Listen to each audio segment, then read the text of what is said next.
Bienvenidas amigas y amigos, comenzamos un nuevo episodio de Ultra Petita, nuestro podcast de Derecho UDEC Chillán, que está celebrando 15 años de presencia en la capital de la región de Ñuble. Estamos con este espacio de diálogo en que hablamos en un lenguaje sencillo, cercano, algunos temas jurídicos de nuestro quehacer cotidiano que a todos nos interesa. Hoy día nuestra invitada especial es la profesora Erika Isler, de la Universidad de Talca, de la Facultad de Ciencias Jurídicas y Sociales. Bienvenida, profesora. Muchas gracias, Catarina, muchas gracias por la invitación a compartir con ustedes. Agradezco, por supuesto, también al profesor Alfonso Enríquez y felicitaciones sobre todo a la Facultad de Derecho de la sede de Chillán por la gran labor que realizan y su aniversario también en esa ciudad. Muchas gracias, profesora, y vamos al tema que nos convoca, que es sumamente contingente y tiene que ver con el derecho del consumo, el derecho del consumidor, que es una de las grandes carencias a lo mejor que hemos visto en este tiempo de pandemia. Nos ha aquejado particularmente porque durante el confinamiento la mayoría de los chilenos ha tenido que acceder a este tipo de consumo y se ha encontrado con que no siempre existe el mismo derecho que, por ejemplo, protege al comercio.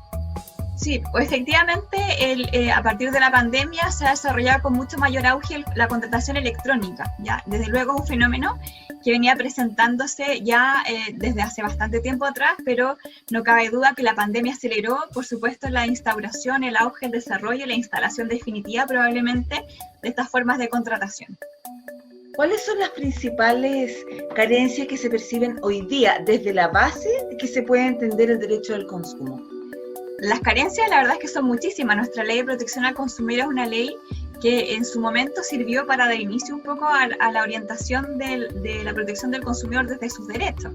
Las legislaciones anteriores, la verdad es que se fundamentaban más que nada en la sanción. En cambio, la ley actual, con falencias y todo, pero está más orientada hacia los derechos del consumidor.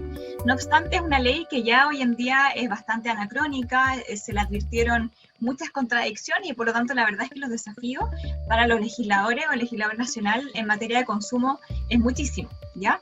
Ahora, en la pandemia, en general, los reclamos que se han incrementado más dice relación con el incumplimiento de los plazos de entrega, el incumplimiento en la entrega propiamente tal, no llegaron los productos, llegaron cambiados, la etapa de postventa a veces no siempre se han cumplido con los derechos que la ley de protección al consumidor otorga al consumidor en esta etapa de la pandemia. Y eso un poco han sido los reclamos más visibles, al menos desde el derecho de consumo. Y en ese sentido, el proveedor desde luego debe incorporar a su propio actuar el respeto por la ley de protección de los derechos de los consumidores.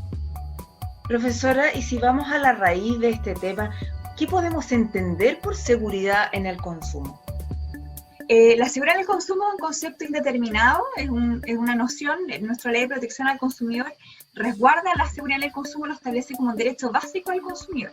El que sea un derecho básico significa que es un derecho que respecto al cual todos somos titulares, todos tenemos este derecho a la seguridad, hayamos contratado o no hayamos contratado con el proveedor. Eso significa básicamente que es un derecho básico. Hay otros derechos básicos también, el derecho a la información, a la libre elección, a la educación, pero el derecho de la seguridad es un derecho básico. Y este artículo 3 de la Ley de Protección, que instaura estos derechos básicos, entonces nos confía a nosotros este derecho a la seguridad, del cual se desprende un principio de inocuidad. Eso significa que este principio informante lo que va a hacer es informar cualquier norma, institución o regulación que se verifique respecto a la protección al consumidor. Es decir, todas las instituciones del derecho de consumo y todas las reglas del derecho de consumo deben leerse conforme a la seguridad, ¿ya? El derecho a la seguridad lo que busca es resguardar la integridad del consumidor, no atiende en realidad a la aptitud del bien. Es decir, por ejemplo, no estamos pensando en que el celular sirva para llamar, sino que lo que estamos pensando es en que el celular no explote en el bolsillo del consumidor o cuando se lo está cargando no genere un cortocircuito. En eso estamos pensando básicamente. Entonces, el bien jurídico protegido por la seguridad es un bien jurídico de orden público no disponible y que tiene una jerarquía mucho mayor que la protección de la mera aptitud del bien, ¿ya? Ahora, por seguridad en el consumo, Es una noción válvula, una noción que nosotros llamamos concepto jurídico indeterminado, porque se establece el concepto, ¿cierto? Pero el intérprete tiene que llenarlo de contenido. Hay varios modos de llenar de contenido este derecho a la seguridad. Por ejemplo, uno puede ser el destinatario final del bien o servicio, los usos de la prestación. Por ejemplo, evidentemente, solo va a estar tutelado un uso razonable o razonablemente previsible. Si yo agarro un spray, un aerosol y le prendo fuego, por supuesto que ese uso no está tutelado por el ordenamiento jurídico, ¿ya? Y en tiempos de pandemia es una noción que también ha debido adecuarse. No es lo mismo la seguridad en el consumo en tiempos de normalidad que en tiempos de pandemia, ¿cierto? Acá, evidentemente, los mismos derechos del consumidor deben leerse en otro sentido, pero asimismo surgen otros deberes del proveedor derivados de este principio general de seguridad en el consumo. Profesora, además estamos viviendo un tiempo bien importante en el país, el proceso constituyente que ya se inició desde el plebiscito que aprobó la renovación de nuestra Carta Fundamental. ¿Usted cree que es necesario reestructurar quizá o fortalecer el derecho del consumidor en una nueva Carta Fundamental? Como antecedente, me gustaría contarte que efectivamente en muchos otros países la protección del consumidor se encuentra consagrada con rango constitucional, ¿ya? Desde luego hay un tema de técnica constituyente, ¿ya? Evidentemente hay una decisión que el constituyente tiene que tomar. Hay constituciones que son más breves, ¿cierto? Y suelen ser más estables en el tiempo, y hay otras constituciones que son más extensas, que consagran más derechos, ¿cierto? Que suelen reformarse con mayor rapidez. Entonces, cada modelo tiene sus ventajas y desventajas. Unas pueden ser más proteccionistas, pero duran menos, por así decirlo, y las otras, en el fondo, establecen bases principales, pero suelen durar más en el tiempo, ¿ya? La Constitución, obviamente, es como una especie de traje, como alguien ha dicho por ahí, que debe adecuarse al cuerpo, en el fondo que somos todos los que estamos viviendo en Chile, ¿ya? Entonces, las constituciones foráneas o extranjeras han reconocido la protección del consumidor en la Constitución, y usualmente han recurrido a dos modelos. Un primer modelo por el cual se establece la protección del consumidor en los derechos fundamentales, en la parte dogmática de la Constitución, ¿ya?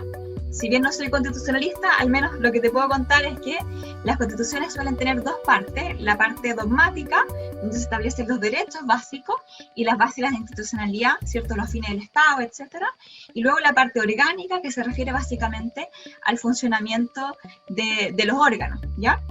Entonces, un grupo de países reconoce esta protección en la parte dogmática, a propósito de los derechos básicos, ¿ya? Entonces aquí, por ejemplo, o incorporan un número adicional, ¿ya? O bien dentro de alguno de los números, por ejemplo, a propósito de la regulación económica, se establece la protección del consumidor. Y en cambio hay otro modelo que incorpora la protección del consumidor, pero lo regula a propósito del sistema económico que ha decidido recoger el constituyente. Entonces, el constituyente chileno, por supuesto, que va a tener hoy en día que recoger un poco el guante y decidirse si es que primero lo va a reconocer o no con rango constitucional, y segundo, dónde lo ubica, ¿cierto? En la parte de los derechos fundamentales o bien en la parte del modelo económico o la parte orgánica de la Constitución. Hoy en día es muy probable que no sea una acción a la cual se pueda abstener el constituyente. O sea, pensemos nosotros que la Constitución del 80 se dictó en el marco de que todavía no teníamos la ley actual de protección al consumidor, que es del año 97. Entonces, hoy en día, con el desarrollo del derecho al consumidor, un consumidor mucho más empoderado, y con las reformas que se han venido incorporando a la ley de protección, bueno, por supuesto ha dado lugar también a un mayor desarrollo científico. Es un tema que está puesto, por supuesto, sobre la mesa, un tema país. Entonces el constituyente al menos va a tener que discutir si lo incorpora o no lo incorpora en la Constitución. Y si lo hace, sería deseable que lo establezca como principios básicos y que deje una regulación mucho más minuciosa al legislador o bien al Poder Ejecutivo en lo que se estime pertinente. Agradecemos muchísimo, profesora, por esta excelente acogida que ha tenido a esta entrevista, particularmente acontecida en este día, pero que usted nos ha acompañado con tanta simpatía.